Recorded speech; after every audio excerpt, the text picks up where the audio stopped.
Why did you write your book, Population One: Autism, Adversity, and the Will to Succeed? Well, the biggest secret into writing the book that I've always feel like it's kind of important was I wrote it in hopes of simply to make friends at school. That is how difficult it was for social situations and talking to one another. That stuff really terrifies me, and I kind of figured, maybe I can just write a book and just be Oh, that's like, all.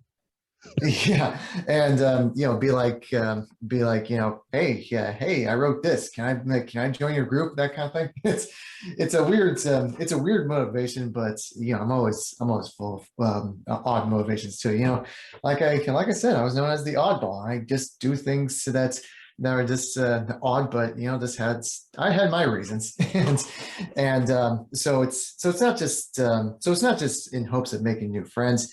As I kind of wrote it, I kind of feel like that, it's not just in hopes of people to understand me. It came to the point where as I was writing it, I was slowly trying figuring out learning about more about myself, I guess you can say. And I know that sounds really odd. And No, not at all.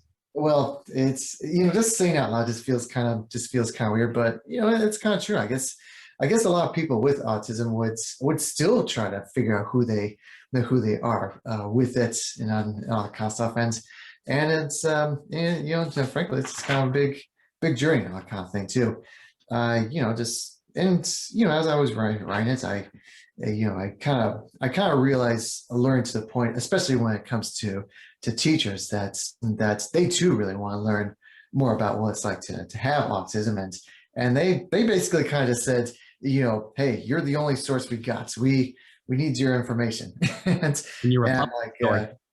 yeah, so that's what I was thinking. Sure, I'll just keep on doing it, and hopefully make some friends in the process.